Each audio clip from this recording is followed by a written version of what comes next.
There's just so much. You're listening to a Mamamia podcast.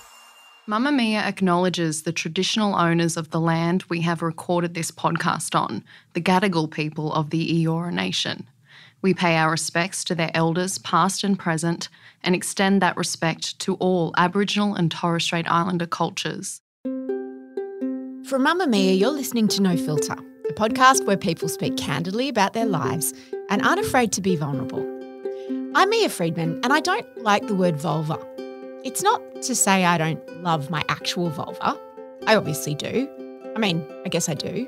It's done some cool stuff. I don't think about it that much, to be honest, and that is part of the problem.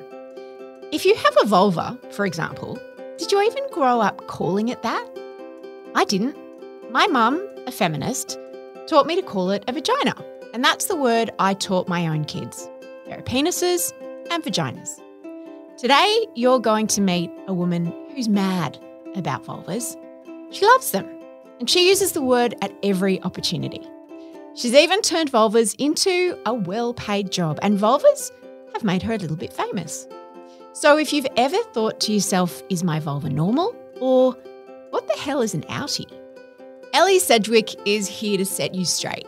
Ellie is a body-positive photographer and entrepreneur who founded Comfortable in My Skin, a movement empowering people to love the skin they're in. But Ellie hasn't always felt comfortable with her own vulva. She's gone from being scared to wear swimmers to even considering labiaplasty. And now she drives around the country photographing other women's vulvas for her upcoming book, which is going to be called Flip Through My Flaps. I'm not even kidding. Here's Ellie. Ellie, what did you call your genitals when you were a little girl? Vagina. Always called vagina. So you weren't in one of those families that had cute little nicknames. What did your mum teach you about your vagina?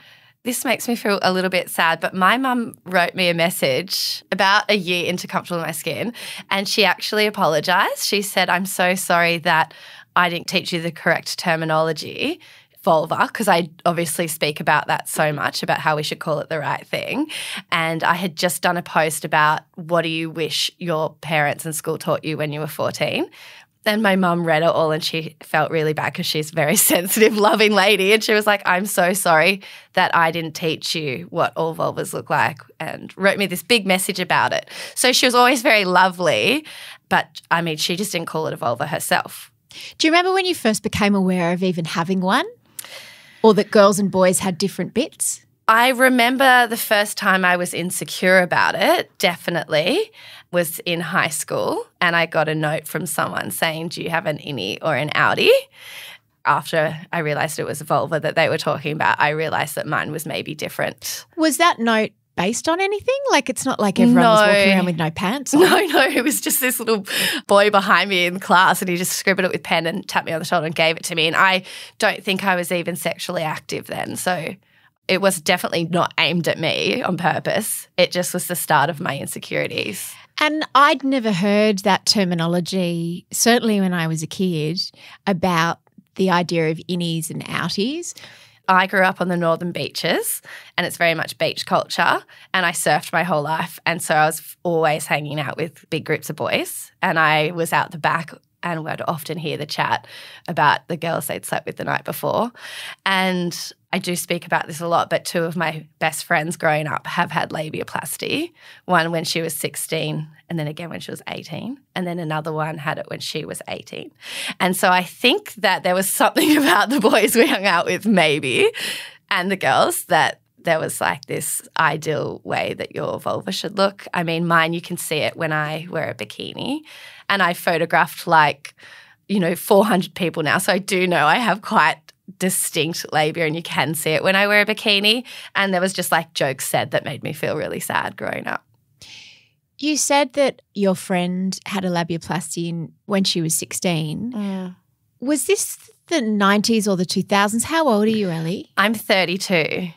So this was the early 2000s? Yes, so I finished school 07, so it would have just been a few years before that. She came and showed her mum and said, why do I look like this? And her mum said, I did as well, and I don't want you to go through what I did feeling like it was not sexy or blah, blah, blah.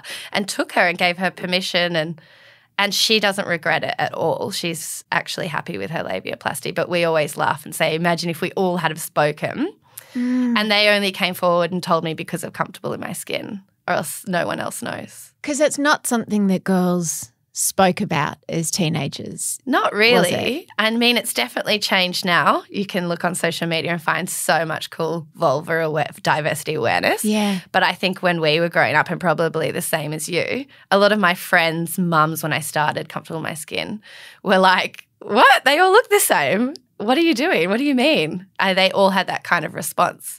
And I was like, no, they don't. The first time I became aware of the whole beauty standard around vulvas was when I worked in magazines, and I was the editor of Cosmo. And I remember talking to one of the editors of one of the men's magazines in our same company, and he was telling me how they had to always battle with the censors because they were legally required to, and the wording was extraordinary from the Bureau of Censorship, seal the opening to a single slit. A single crease. A single crease. Yeah. So they had to airbrush any protruding labia from any image of a naked woman that they showed, and then they didn't disclose this. No. So my generation didn't grow up looking at porn necessarily, but we saw naked girls in men's magazines. Playboy, etc. Playboy and People and Picture and those kinds of things. And what we never realised was that what we were looking at were not real human vaginas. They were, in most cases, airbrushed. Now. Vulvas. We're going to have to do this a lot. Let's go straight to that.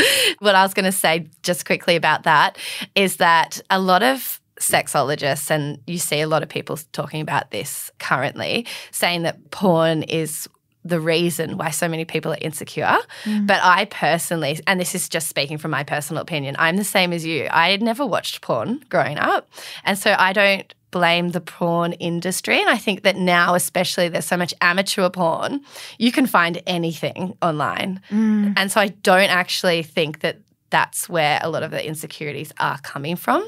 Where do you think they're coming from? Well, I think for me, it was like not seeing other ones. And then, like you said, the ones that I did in Playboy or anything had been edited and photoshopped. And then maybe the few, because I'm very bisexual, I've never been straight, maybe the few girls that I was sleeping with when I was starting to explore had that kind of designer vagina. So they'd call it Barbie vulva. That's how my journey went. That was the kind of vulvas that I first saw. Tell me about the word.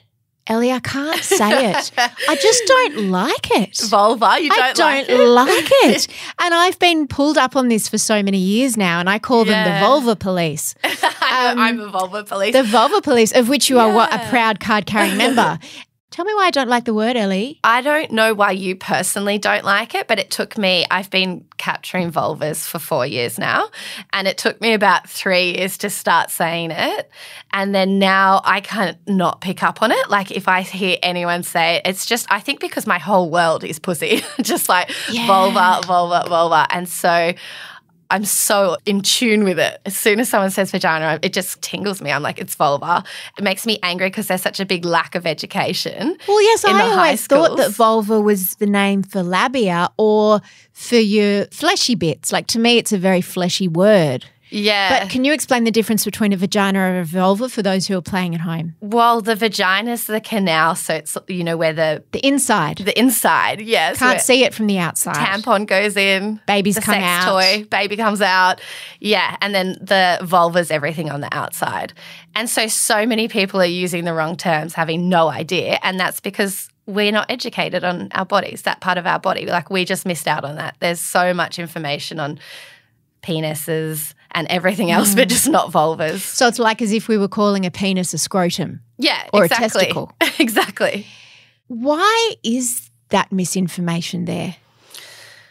Because that's a bigger question, isn't it? That is a very big question. Did I grow up with a feminist mother who was very much about here's the name that we call it because that's what it's called. And I had an argument with one of my best friends. We both had daughters and we were in a shop trying on clothes and I had a really short skirt and I said, oh, goodness, you can almost see my vagina, which you would have corrected me on. But she got angry at me because her daughters, in their family, they called it a wink. Oh. And so her little girl, who was, I can't remember, 5 at the time, was skipping down the street going, vagina, vagina. And she's like, thanks so much for that. And she was really angry at me. And I'm like, it's important that she learns what it's actually called. It's a body part. And also talking about it normally, like my dad said this when I started Comfortable in My Skin. He was like, talk about it like it's a body part because that's what it is. And when you make things weird and nicknamey, then it feels like you're being naughty talking about it when actually it's just a beautiful part of our bodies, like our breast. And it's something that we should treasure and love and feel connected to. So we should be allowed to talk about it in the right way. You used to be a preschool teacher. I did. It's quite the career trajectory you've had to becoming a vulva photographer. Speak to me of that. Everyone's always like, what do the mums say and what does your boss say? And I'm like, I'm very open with everything I do. And it's so hilarious because all the mums would pull me aside one by one and be like, I want to be photographed, but don't tell the other mums. So you do both? I don't so much. I mean, I do still nanny a lot, a travel nanny.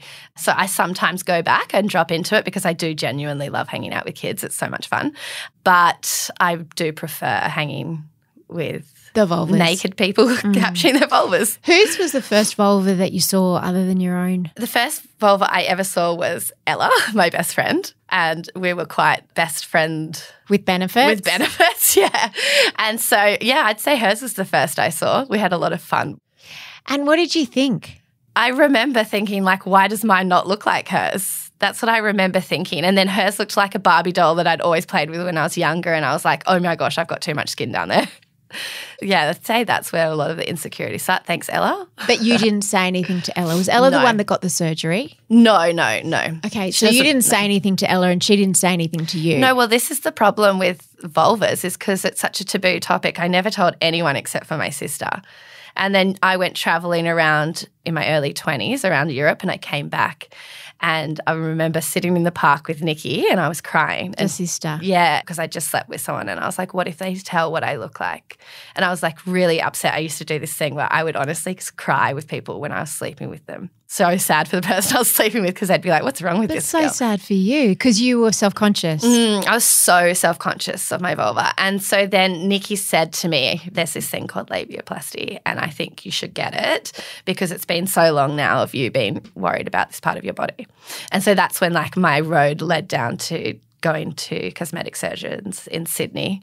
And it's so concerning. They don't even look at your body. They were just like, when can we book you in? And yeah, this is the price. And because I was young, they were like, maybe you can get it under Medicare. If it's 8 centimetres long, we can help you get it cheaper. How old were you? I must have been early 20s.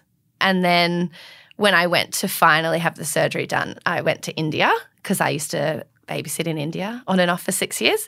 And the doctor, I couldn't talk properly. I was just calling it like liposuction and pointing down like this. You were calling it liposuction. Yeah. So when your sister, Nikki, first of all, I don't have a sister. Do sisters look at each other's vulvas? Nikki was the best big sister you could ever have. She was so beautiful. She just always showed me hers and ours looked exactly the same. And she was like, who cares? Like, who cares what the people think? And she did surfboat rowing and she was like, you can see my outline when I'm in a bikini. She just said she never cared all the time. And what about your mum? Mum's not a nudist as such, so she was never walking around the house naked. Did you talk to her about it though? No, which is weird because as soon as I lost my virginity, I told her everything, but for some reason I never told her about my insecurities.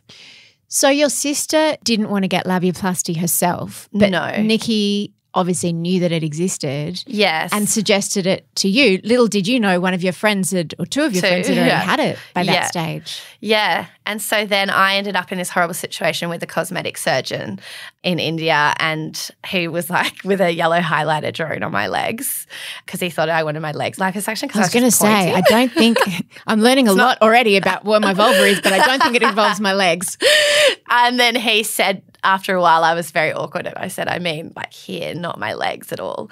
And so that's when like this hilarious moment happened that I speak about all the time. He went and got a mirror that's a circle and he brought it over to my face and made me put my teeth forward and showed me that for the same price as labiaplasty, I could have my jawline fixed with a chin extension.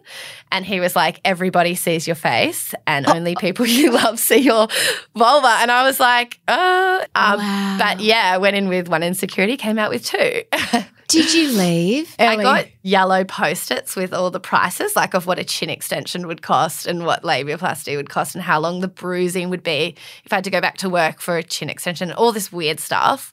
And like me and my best friends, we always send each other double chin selfies. We're like constantly doing that. So I remember later telling them like, oh my God, I almost got a chin extension. They're like, why would you change your face, you know? So it's kind of like, why would I change this? Why would I change this? It's just me. So you walked out of there with some Post-it notes. Yes.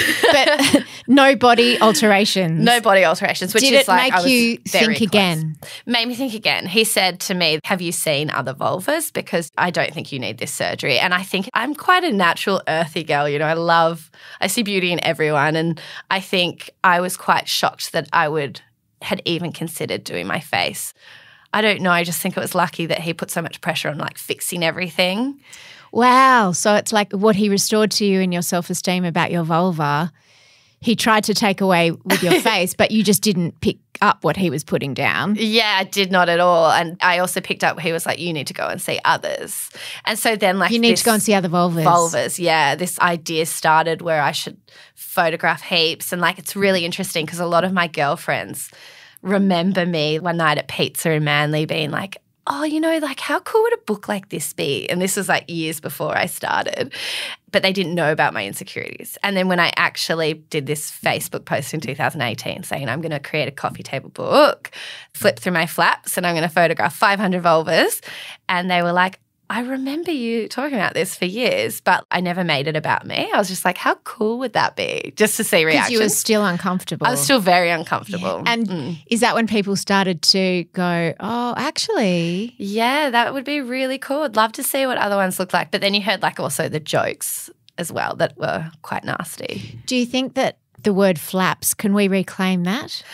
I have actually made jokes on my social media and gotten messages from people that I've photographed being like, I don't find this funny. And if I'm a part of your work trying to change the narrative of how we joke about vulvas, then I don't want my photos in it if you're going to do that. Social media is a very tough world. A lot of opinions. There's a lot of opinions. But where did you stand on that? Where did you I took the post down that I'd done and I apologized. You know, I mean, I photographed this person's vulva. She was so open to me and I was like, if this has personally offended you, I will take it down immediately.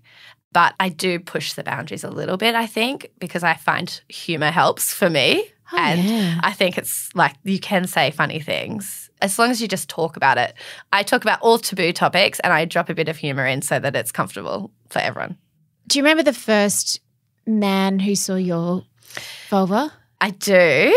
So this guy wasn't the first, but this is so long ago that it was on MSN, but his brother messaged me saying that his brother said my vagina looked like a truck had run over it. Ooh. I was really young, and so I think that plays a huge part. That would have been devastating. Yeah, it was devastating, and I just remember sitting there being so insecure. Yeah. And I held on to that comment forever, for sure. When did you finally let go of the idea of getting labiaplasty? Actually, I'm very anaphylactic to seafood and I had a very bad reaction not long ago and I went in to see a doctor in Bondi and the guy was telling me about all the things he can do. He was like, I do Botox, I do labiaplasty. And I was like, I just need medicine to make my eyes not so swollen. I said, I can't get other things. I have this thing called comfortable in my skin. And he said to me, I'd do a labiaplasty for you because he wasn't listening. And I was like, No, like I can't get labiaplasty. And now even if someone paid me, I would never get it because I've worked so hard to have the relationship I have now with my vulva. And like I masturbate constantly and I've realised how many nerve endings are in there and it's such a great pleasure tool for yourself to feel good. And I would just never change it now. Never. Are there nerve endings in there? Tell me in about your labia. That. Yes. What does our labia do? Well, there's all sorts of funny memes. Like obviously I'm a meme queen. And there's always the ones that say like we've got 8,000 nerve endings. If you're going to get on a woman's nerves, get on them. You know, there's all these like hilarious ones, but there's so much pleasure down there. And if you go and see a sexologist, for example, if you're feeling insecure of your labia, they might teach you how to massage your inner labia a certain way so that it feels really good and to try and connect with it that way instead of like chopping it off to fit society's idea of what a beautiful vulva should look like. So there's all these like great masturbation techniques and tools that I talk about in photo shoots and workshops with people to try and help them connect with their bodies rather than hate them because my body still looks exactly the same as it did when I had my big insecurities, and all that I've changed is my mind, the way I think and connect with my body. So it's like I am a living example that you can change the way you feel without changing it under the knife. That's incredibly profound and applies not just to our vulvas but to all aspects of us, doesn't it? Physically, Yes. all the things that we focus on what's wrong with ourselves instead of seeing what's right or thinking about it in a different way. photograph so many people a week and every single time they have a different story. There is always something. I hate this, I hate this, I hate this. Like people find so many things on their bodies to hate. How did you start photographing vulvas? So the first girl I ever photographed, I put up that post on Facebook. She was a midwife and she said to me, this is so crazy. I watch these mothers birth babies and they're not letting their partners stand at that end of the bed because they don't want to see their vulvas or their vaginas, and they make them stand up here. And she's like, this is something I'm so passionate about. So it was really cool that the first person who came forward, I was so awkward photographing her. I was like, got her to stand still and just photographed her. And then she was like, no, babe, you need me laying down with my legs spread. Like you need to get right in there. Wow. And she's like, this is the part that people are self-conscious of. For me, I was more self-conscious standing up because my labia goes down. And so that was like my personal thing that I wanted to see. But she was like, this is what most people are self-conscious of. Did you just do it with an iPhone? My dad actually showed me a camera. My dad's a photographer teacher and a photographer. Helps a lot. And he was really funny because he has a stall at the local shops on the Northern Beaches that's a pop-up stall. And he said like people were coming in constantly being like, oh, love what Ellie's doing, love what Ellie's doing, love what Ellie's doing. And so he ended up actually understanding why I was doing it. And then he felt quite sad because he was like, we nurtured you with so much love. We were constantly like, you're so beautiful, you know, and he was like, I just can't get my head around how you felt so insecure. And he was like, I want to take you out for breakfast. So we went out for a beautiful meal and he was like, if you explain to me from the start to the end of why you're doing this, I will give you like 5 photography lessons for 20 minutes a week. But I want you to get like a lawyer to protect yourself so that no one can ever, you know, it's like risky business what I'm doing. I've got so many private photos of so many people. Yeah. And so Dad just got down to logistics and was like, I'll help you. And then he said, but I want you to become a good photographer. I don't want you to be an amateur. He's like, I want people to love the photos that you take of them.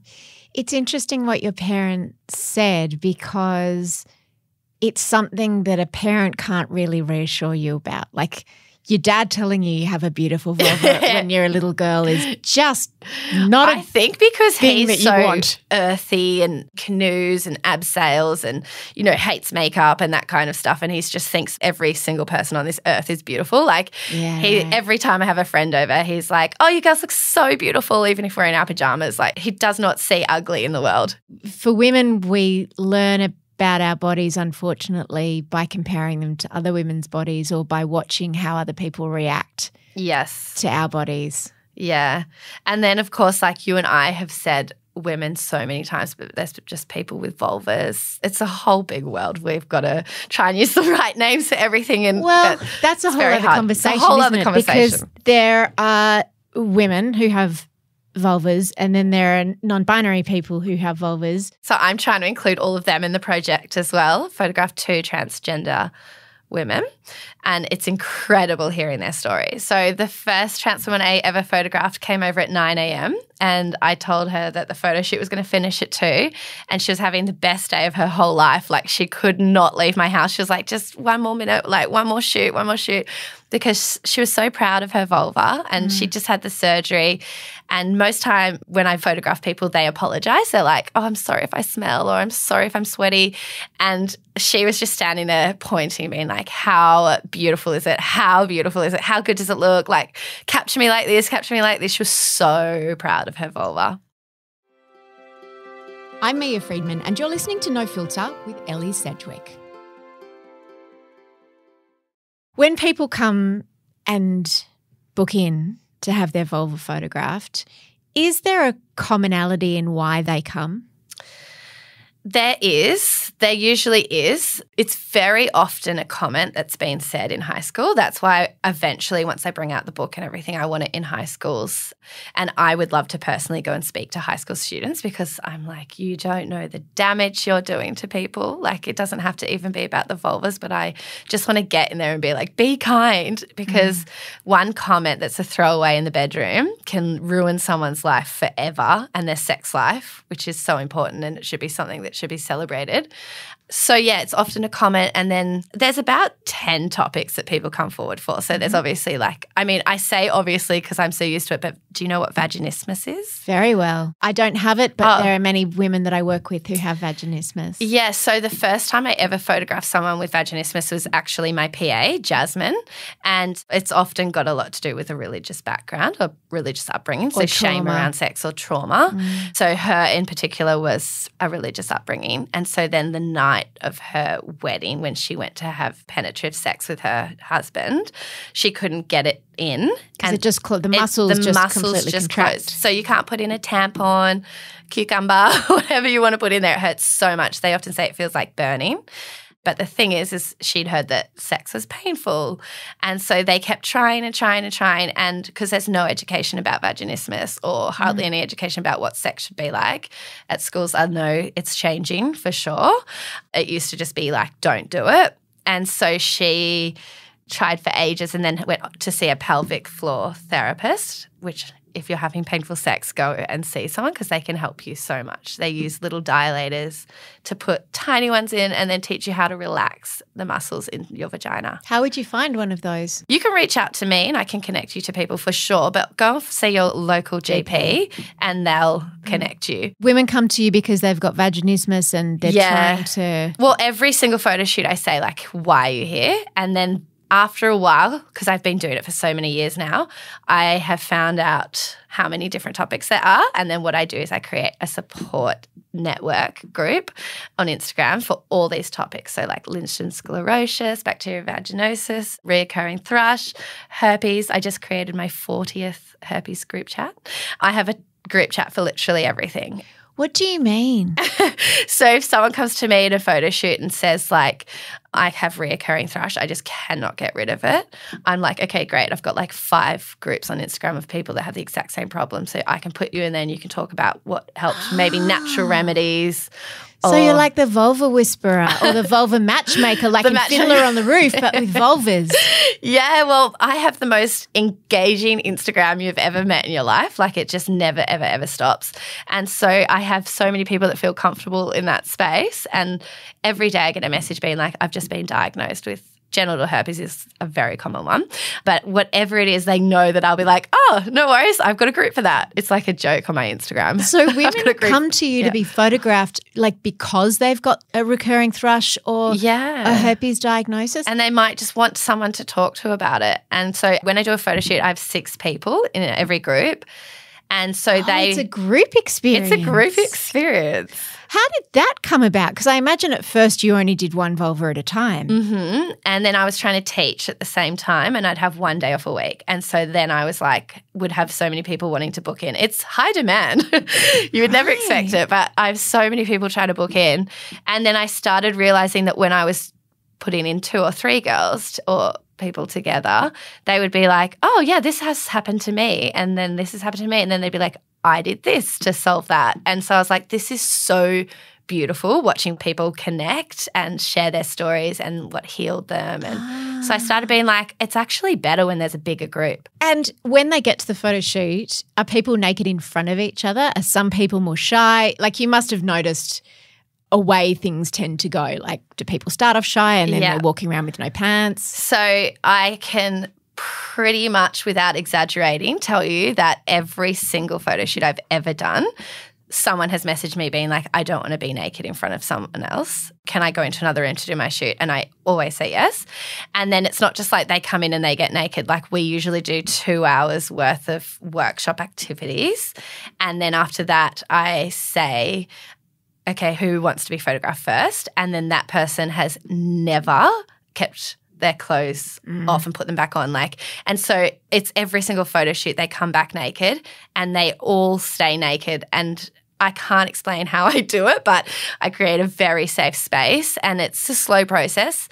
And no one has ever put their clothes back on for the end of the workshop. They love being naked. They storm around my house or venue, whatever I've rented. And naked, they just love with no being pants naked. on. Yeah. And they're showing each other like, look at this mole on my labia. This is what I'm self-conscious of. Last week, we had a girl showing us her butthole because she had a skin tag and everyone was right in there. Wow. How interesting, because I guess men see other penises from when they're young. Like, you know, I mean, boys are always pulling them out when they're little and then, you know, weeing outdoors or in a urinal or in a, you know, group shower, whatever, after sport. But for women, I haven't ever seen a real life vulva up close. Yeah, they love looking at each other's after the photo shoots. They're always very happy to do that, which is so beautiful. Sometimes I let boys come. Sometimes people are like, my partner wants to come.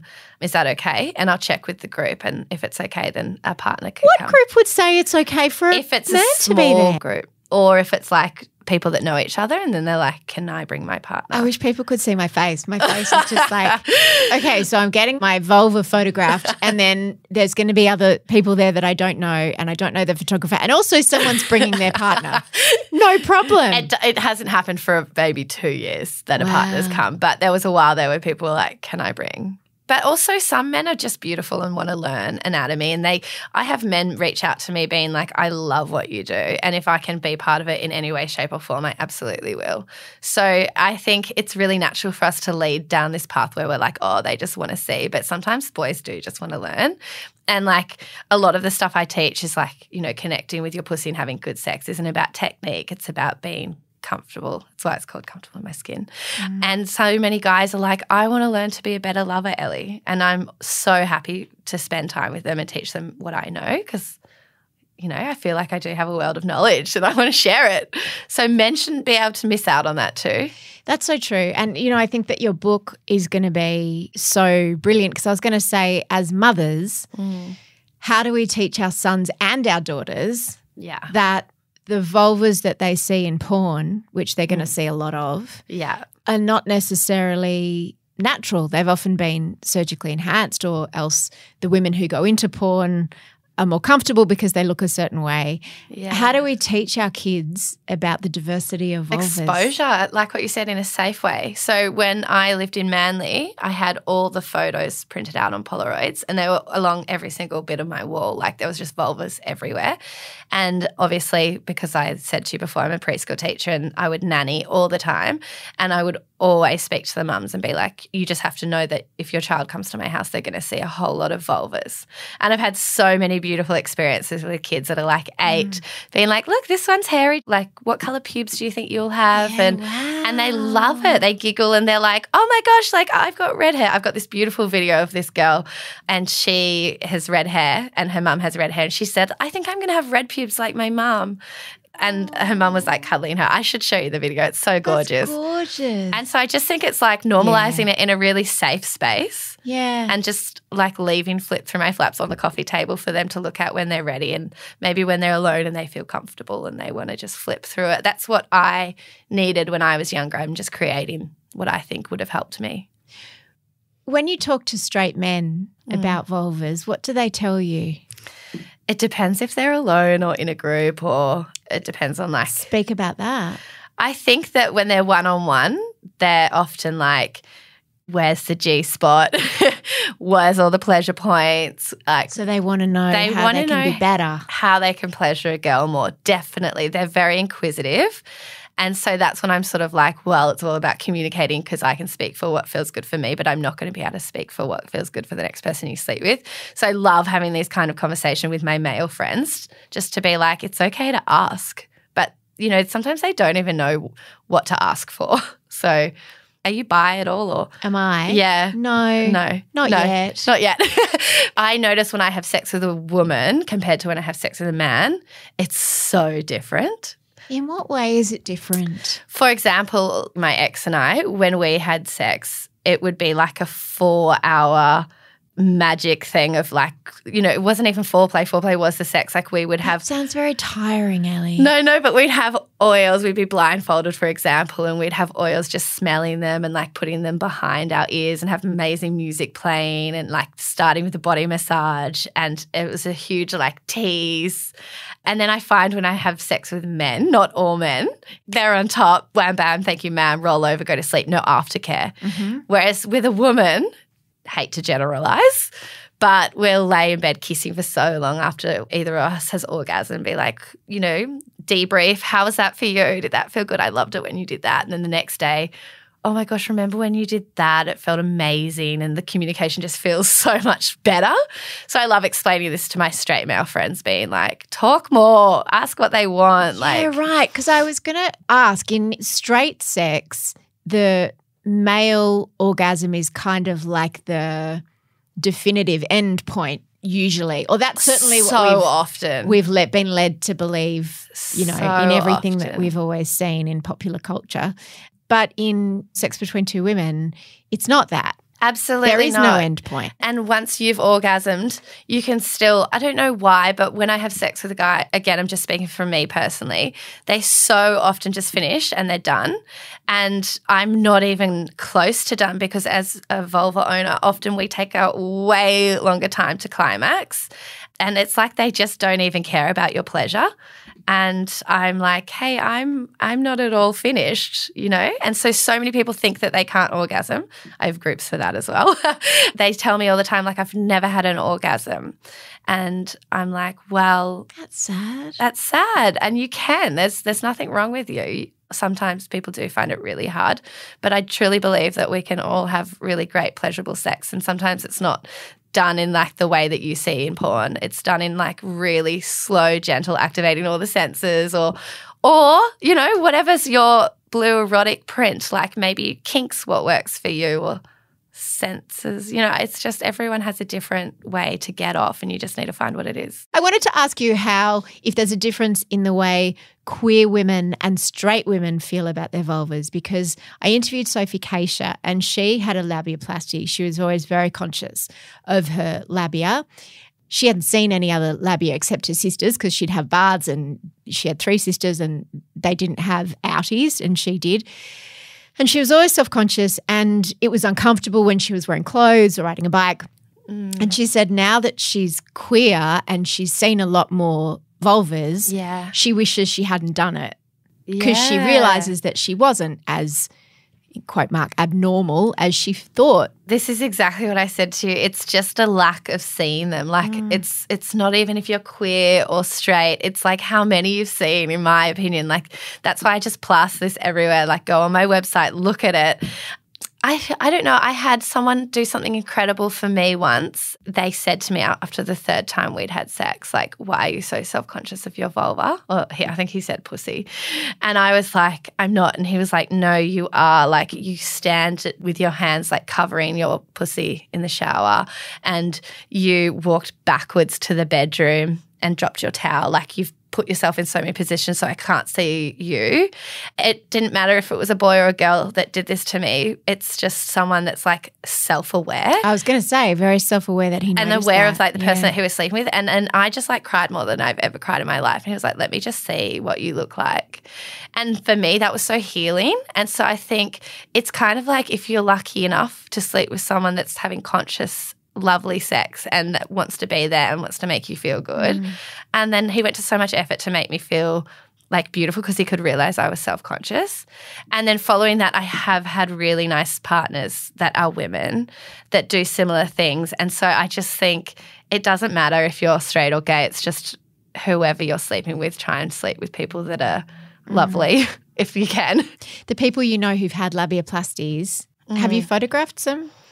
One I have, but she doesn't want it to go in the book. She was like, this is purely a thing for you and me, and that's fine. Like often I photograph people and they're like, I don't want this to go anywhere. This is like a pure healing process for me. That's totally so almost like fine. delete the photos. It's the process of having them taken that is the healing for them. Yeah, exactly.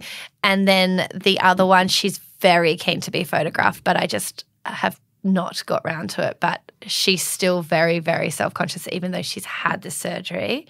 Still hasn't had an orgasm at 32 and thinks it's because of cutting off the nerve endings. But I've told her, as my own opinion, I don't think it's that, because I know people that have had labiaplasty that can still orgasm. I just think that she is in like fight or flight mode still, and she can't let go. And an orgasm's all about letting go. So. I should have asked you what people want to do with the photos. A lot of them are proud to be part of the change that I'm creating, and everyone's got a different thing. Like, so I give a Polaroid at each photo shoot. So many times people send it to me and they're like, it's next to my bed, or they keep it in their wallet as like a self-empowered. They give it to a lover, they frame it. It's pretty cool, actually. I have got Comfortable My Skin tattooed on me. See the logo? Wow. And there's 6 people in the world now that have Comfortable My Skin tattooed on them. And so they're just like, Comfortable My Skin just represents like confidence and love for yourself. So I think it's the same with the vulva. They like carry it around, the vulva photo, and they're like, whenever I feel like I'm not good enough or I'm ugly or different, I can look at this and be like, no, I'm beautiful. Just finally, if someone's listening to this and they might be feeling very emotional because maybe they feel really self-conscious about their vulva, and maybe they didn't even realise how it was impacting their sex life or how they felt about themselves. What should they do? What are some of the tangible things that they can do? I think talk about it. I'm a huge... But to who, Ellie? Me, you can come to me. I'll put you in one of the groups. Message me. I mean, I do this constantly every single day. Someone reaches out and says, like, I've just found you through this. Like, I've spent my whole life in hiding. I can't, not even my husband of blah, blah, blah, let's see me naked. Like, and I always try and then help them. It is getting harder because it's growing so much. I was going to say, you're like an angel on earth, because that's a lot of unpaid work for you. It's a lot of unpaid work, which is something that I'm navigating right now, is that there's not enough of me to do the work I'm doing. But I do have a lot of groups where it's like these people are all self-conscious of their vulva, and so I pop them in there and then I try and give like group advice and say like, this is what helped me, this is what you can do. And if someone wanted to get their vulva photographed, you're probably all booked out, aren't you? I'm on tour, so you can message me again and just see where I'm at. Right now I'm in Tasmania. Flew in today, straight off the plane to you, Mia. Very excited, very honoured. And then I'm going all around Australia. So wherever you are, I do small towns, big towns, do so many events. Events? Yes. So each town I'm in, I usually do like a dominatrix event. What's that? Well, it's when everyone comes dressed in leather or as a dom, but you can wear just all black if you want. And then I bring in dominatrix who teach different kinds of play, because maybe you didn't even know you were into kink. You just haven't been opened up to the world. So we all have different levels of what's like kinky for us. It doesn't mean it's like has to be like painful play. It can be something in your mind that you find naughty. So I love teaching people different ways that they can have kink play. So I do that through hiring dominatrix. And then we might have like someone come in and teach the art of seduction. Everywhere I go, I fly in different people to teach someone something that's maybe a little bit taboo but could help their sex life or their sexuality a lot. You're amazing. You're amazing. When's the book going to be out? And how can we support your work from the outside if perhaps we don't want to have our own vulvas photographed, but we want to help support what you do? So the book, I have actually got enough vulvas to bring out a book right now, but there is no diversity in this book. I do not know why. I'm struggling so much to get women of colour, bigger women, elder women. I just seem to be photographing white Aussie gals. And so I do so many call outs. And not long ago, I went up to someone on the beach, this beautiful black woman, and I tried to explain to her in a really nice way. And then I never heard back from her. Funnily enough, she didn't take kindly to that. And I was like, I'm never doing that again. I'm just like, it was so innocent. I was just like, if you want to just come and have your breast photograph or just like even do an interview on your sex like on my page. I'm just trying so hard and I'm not getting any diversity. All right. So anyone who is perhaps a woman of colour or I would love to do someone who has had female FGM, female genital mutilation. I would love to meet someone like that to share that kind of story, or in countries where they pull the labia, they want it longer. Just a different kind of story. And until there is a representation of every single person in this world in my book, I will not bring the book out. Ellie was such a joy to chat with, and I really want to try and help her finish the book. So if you are interested in being photographed, especially if you have one of the vulvas that she hasn't yet photographed for inclusion in her book, or if you just want to support her work more broadly, there's a link in the show notes. And there's more of my conversation with Ellie for Mamamia subscribers. We've kind of done a bit of like a sealed section version of this conversation, if you're old enough to remember magazine sealed sections. We talked about a fairly detailed explanation of how Ellie achieved the best orgasm of her life. We talked about vibrators, about sex. Take a listen. Here's a little bit. This one night, I was watching my reflection and I was dancing and I was like touching myself. I wasn't intentionally trying to have an orgasm, but I ended up having the most transformative, back-arching, like couch-grabbing orgasm of probably my life. And it was because I had been doing the mirror work. And there's a link in the show notes to hear the rest of that bonus episode right now. This episode of No Filter was produced by Gia Moylan and the executive producer is Liz Ratliff. See you next week.